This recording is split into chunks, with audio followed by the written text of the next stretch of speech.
Thanks for checking out today's analysis of Gulfstream Park by Mike at MHJ Picks.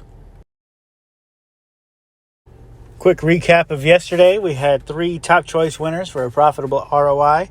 Had a second choice winner as well as 3 third choice winners. So another pretty good day at Gulfstream. In race 1, I'm looking at the chalk here. Lux Diamond to be the first to have her picture taken. Looks pretty tough here for Paco Lopez and Joseph Orsenio. They look to have this field covered if this horse goes out and runs a good race. Number 4, Upsea Daisy Dew, is an interesting one with Jeffrey Sanchez dropping in class. Does have a shot here, as well as first-timer number 8 for Pompey and Christian Torres. Looks like a chalky early double. I like the 3 smack here for Christophe Clement with Gaffalione riding. Coming off of a short little break, Clement's at 19% at this angle. Looks like this one should be ready to go and tough. Number 8, So Elusive for Gail Cox and Julien Leperoux is off a couple bullet workouts. Maybe ready to pop one and surprise this group. A long shot to consider I like is Brambleberry for Michael Dini and Paco Lopez. This one has run pretty decent in Tampa, and that could transfer over nicely here. It's kind of a brutal $8,000 claiming race here at Gulfstream. Probably their lowest level of racing. I'm going to look to the 3-horse Cape Mist with Julia Carey as the trainer.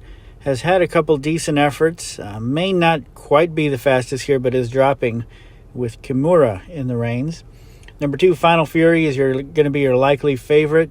Coming off some decent efforts at a slightly higher class level. I'm just not sold on this, although in a small sample, Condi is 33% with the sprint to route angle. Looking for a long shot, number 4, Mary Lee and Me for Antonio Sano. Definitely should be a live long shot, competing at the same class level as last time out. And just seems like one of those races that Sano puts in the victory belt. Race 4, not going to go too deep here on this maiden special weight. I really do like the number 5 here, Kashan. For Benjamin Perkins and Luis Saez. Something to note here, the last race went up against Shazzy B and Up in Smoke, who have both been impressive since that race, so that really upgrades the performance of Kashan, and I think this horse is going to get out and wire him. Number 2, Royal Megan, Fernando Abreu and Miguel Vasquez. Nice horse getting, an opportunity here to run back off a nice effort. Pretty good speed showed in that last. I just don't know if they can catch the number 5. Others to consider would be the 1 and 4. Race 5, I'm looking over at the 8-horse LM's Suri. Cherie DeVoe is bringing this one back after the last race. Gaffalione fell off. He's back on the mount off a bullet workout. This one should be primed and ready to go. I also do like the 4, Tizhara for Ian Wilkes and Chris Landeros. Landeros gave this one a good effort last time on the slop. Just got up for second. We all know Landeros is 0 for 96 this meet, so that's a concern. But the guy's got to win sometime. He's not a bad jockey, so we'll see what happens there. Another one that is in the top 3 is number 1, Take 10 for Henning and Irad Ortiz. Also give number 2, Tap It to Ride, a little look.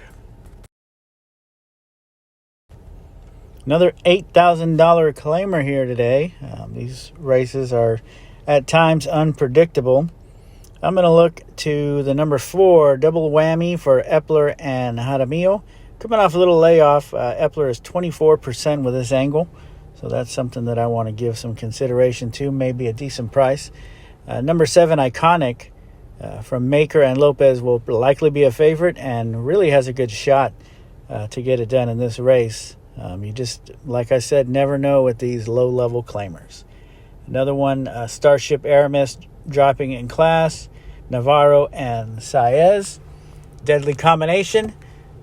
So definitely give them a look, as well as the number 5, Karamani.